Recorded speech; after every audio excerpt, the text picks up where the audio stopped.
பிஸ்மில்லாஹிர் ரஹ்மானிர் ரஹீம். திரு ஃபைசுல் ஹபீப் ஹாஜா ஹபீபுல்லா ஷா அலைஹி ரஹ்ம அவர்கள் அருளியது. அத்தியாயம் 7. 3 வகையான ஈமான்.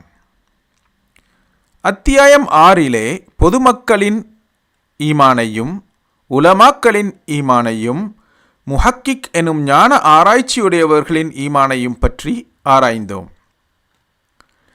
சிரமமும் தெண்டிப்பும் யாதெனில், மேற்சொன்ன 3வது படுத்தரத்திலுள்ள இறை நம்பிக்கையும் உறுதிப்பாடும் அடைந்த பின்னர் உலக பந்தபாசங்களையும் உடலிச்சைகளையும் அழிந்து போகக்கூடிய இன்பங்களையும் ஐயறிவு தன்னலம் ஆகியவற்றுடன் சம்பந்தப்பட்டிருக்கக்கூடிய சேஷ்டைகளையும் விட்டொழித்து மனதில் இறைவன் அல்லாதவற்றவர்களுக்கு இடமளிக்காது இறைவனுடைய திருப்பொருத்தத்தையும் இறைவனுடைய ஆதரவையும் நாடி தன்னை அழித்து கொள்வதாகும். அது என்னவெனில், தன்னையும் தனது செயல்களையும் தனது என்று அறிவது தவறாகும். தன்னையும் தனது செயல்களையும் தனது என்று அறிவது தவறாகும். எனினும் தன்னை பூஜ்யமாகவும் தன் காரியங்களை இறைவனுடைய காரியங்களின் நிழல் என்றும் தனது செய்கைகளை இறைவனின் செய்கைகளின் நிழல் என்றும் அறிய வேண்டும். இத்தகைய உறுதிப்பாடு ஏற்பட்டுவிடின், அப்போது தானுமல்ல, தன் கைங்கரியமும் எதுவுமில்லை, தன் செயல்களும் ஒன்றுமில்லை, எல்லாம் உண்மையில் இறைவனுடையதாகும் என்ற உறுதி ஏற்பட்டுவிடும். வாழ்வு, அறிவு, சக்தி, நாட்டம், செவியுறுதல், பார்வை, உரையாடல் இவையெல்லாம் இறைவனின் கொடைகளேயாகும்.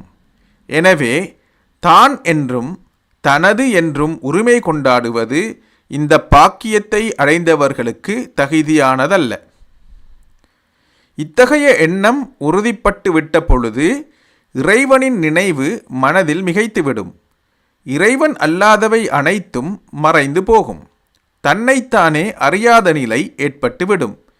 இந்த நிலை ஏற்பட்டு விட்ட பின்பு ஓர் ஒளி மறைவிலிருந்து உதிக்கின்றது.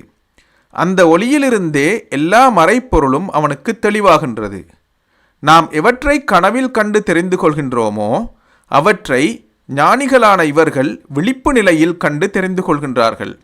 இத்தகைய மனப்பரிபக்குவம் ஏற்பட்ட பின்னர் மனித தன்மை அழிந்து விடுகின்றது. அந்தர ஆத்மா மிகைத்து விடுகின்றது. எதுவரையும் என்றால், தன்னைத்தானே ஆட்கொண்டு விடுவது போல மற்றவர்களையும் ஆட்கொள்ளக்கூடிய சக்தி கிடைத்து விடுகின்றது. இத்தகைய ஆற்றலிலும் பதவிகளின் படித்தரங்கள் இருக்கின்றன.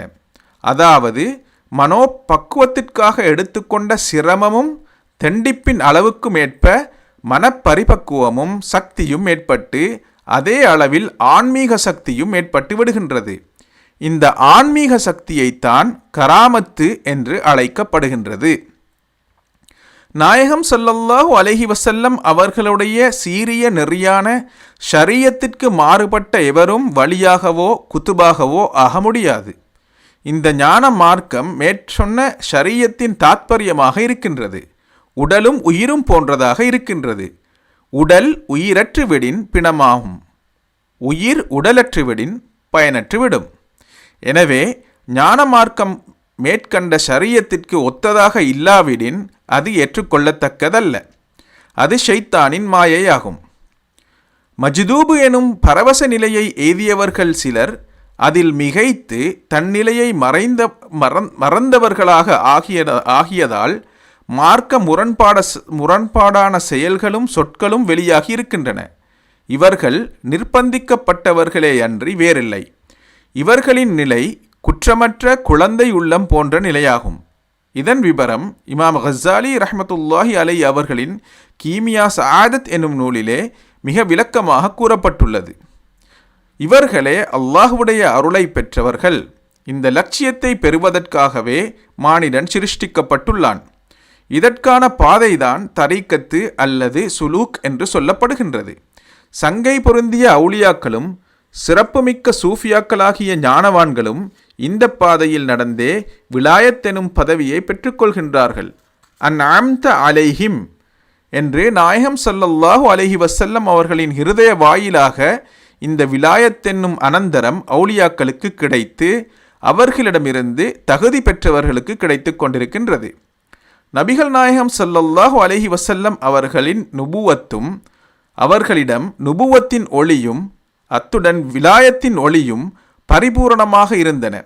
நுபுவத் அவர்களுடன் நின்றுவிட்டது.